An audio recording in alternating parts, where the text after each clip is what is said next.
guy was the new owner of a baseball team that was in the basement of the league when he took it over. He went to the pitcher and he said, what is your best throw? He said, well, I got a good curveball and I've got a good fastball. And he went on talking about his different throws. He said, but tell me this, what is your best throw? He thought for a moment. He said, I've got a good fastball. He said, that's all I want you to work on. Nothing else. Just develop your fastball. The next year, they went to the World Series. Most people don't know where their fastball is. Most people go through life never discovering what their talents are. Most people never develop their talents. They have skills and abilities, but if you don't nurture them, if you don't develop them, they will never serve you. Your gifts can take you many places if you develop your gifts. And you'll be surprised at the things that you're able to do. When you learn how to block things out, when you learn how to keep thine eyes single, learning how to concentrate, learning how to focus in, deciding that you're going to focus to develop your skills, you'll be surprised at the ideas that will come to you, of the people that you'll be able to attract, of the opportunities that you'll be able to see. You'll begin to see things that have been standing there looking you in the face saying, I can't believe this has been here all this time. Compare yourself to who you were yesterday, not to who someone else is today. Because you need to have a hierarchy of improvement. You need to be aiming for something. And that means you're going to be lesser than people who've already attained along that dimension. So the question is, who should you defeat in the final analysis? And the answer is, you should defeat your former self. You should be constantly trying to do that. And you're the right control for yourself too, because you're the one who's had all your advantages and disadvantages.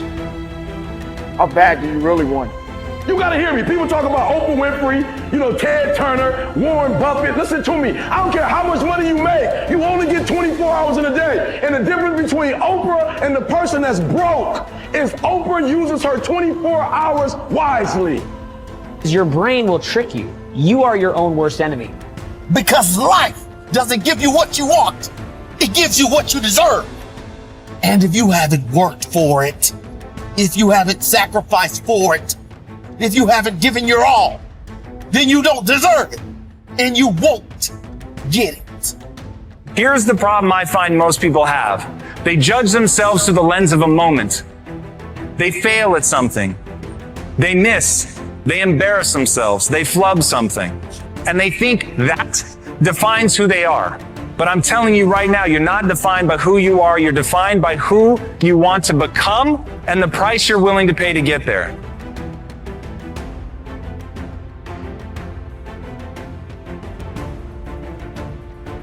So everybody goes, how do you do that? You know exactly how to do that. You know exactly, it's not a magic trick. There's nothing I talk about in that book that's a magic trick. It's all back down to a very primitive mindset of we just have to do. It's like breathing. Breathing becomes normal. Like we don't know that we're doing it. That's how you have to live your life. When that alarm clock goes off at 4 or 5 in the morning, your mind says no. You just say, this is what we do. It's what we do now.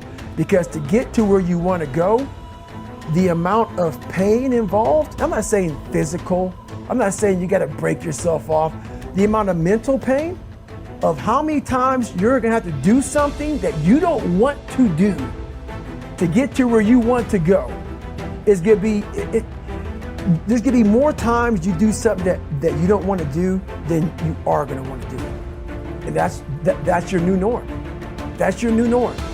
So then it's like breathing. And then once you do this over and over and over again, it becomes like breathing. I don't want to live this lifestyle, but to get to the other side of this, I have to. So if you really want it, you realize what trying is and what trying is not. How do you overcome the suffering of life? Is be a better person. That's how you do it. Well, that's hard. It takes responsibility. And I think, if you said to someone, you want to have a meaningful life? Everything you do matters. That's the definition of a meaningful life. But everything you do matters. You're going to have to carry that with you. Or do you want to just forget about the whole meaning thing and then you don't have any responsibility, because who the hell cares?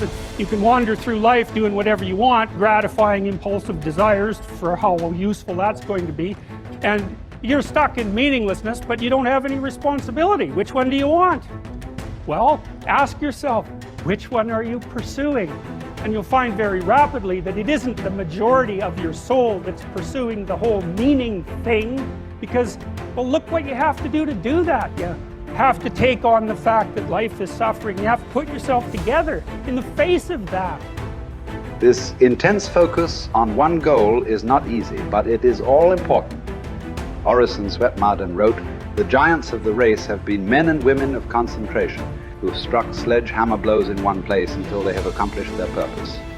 The successful men and women of today are those of one over, mastering idea, one unwavering aim, men and women of single and intense purpose." Marden also said that every great man has become great.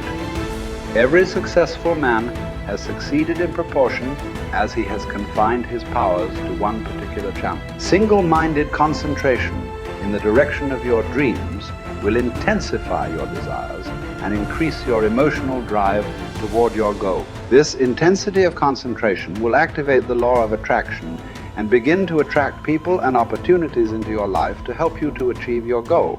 The more you think about your goal, the more it will come to dominate and direct your life. The more you think about it, the more rapidly you will move toward it, and it will move toward you. You're already in pain. Get a reward for it. Like, you're already in pain. So at the end of the day, everything is already messed up. So why would you go through all that pain and not get something for it?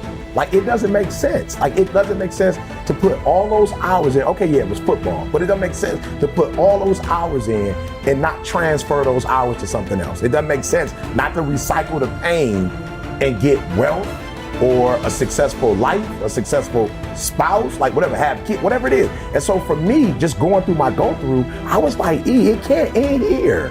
Like, bro, it can't end here. I've worked too hard. I've read the books. I've gone to the conferences. I went to the classes. I got the degrees. Like, it can't end with just life is gonna deal me this hand, you know? And so I truly feel, and I don't wanna promote gambling, you know, but I gambled, you know, as a young adult to make money. And I watched guys who had a royal flush lose because of the giddy and the excitement. I'm like, oh, he got something. You know what I'm saying? Okay, take what I have and leave. But I also watched people who had nothing in their hand with that poker face actually act as if they had a royal flush and win. And so I learned early, like, yo, it doesn't matter if you grow up rich. You still gotta play your hand. It's not like life says, all right, you rich, so you're not gonna have any, your parents will never get cancer.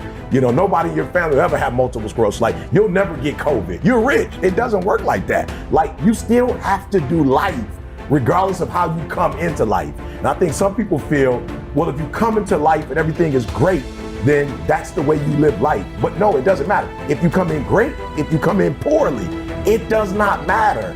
You have to do life. And if you're smart, you do life on your terms and you don't let life make you do it on its terms. Great men and women are those who absolutely believe that they are put on this earth to do something wonderful with their lives. They have a vision of something greater or better than their current circumstances. Personal greatness means having a sense of destiny and a conviction that your thoughts and your imagination are the only real limits to your possibilities. William James said, compared to what we ought to be, we are only half awake. We are making use of only a small part of our physical and mental resources. Stating the thing broadly, the human individual thus lives far within his limits. He possesses powers of various sorts which he habitually fails to use. The founder of Success magazine, Orison Swett Marden, once said, there are powers inside of you, which, if you could discover and use, would make of you everything you ever dreamed or imagined you could become. In a 5-year study of leaders reported on in his book, Leaders, Warren Bennis discovered that each of them consciously avoided the comfort zone by continuously setting higher goals. They never allowed themselves to become complacent. They lived their lives fully extended, always striving to be and do more. To develop unshakable self-confidence, You need to see yourself and think of yourself as a leader, and to do what leaders do. You need to stretch yourself toward the outermost boundaries of your potential. You need to set goals that draw out of you the very best that is in you. You need to work toward objectives that cause you to feel a sense of mastery and peak performance.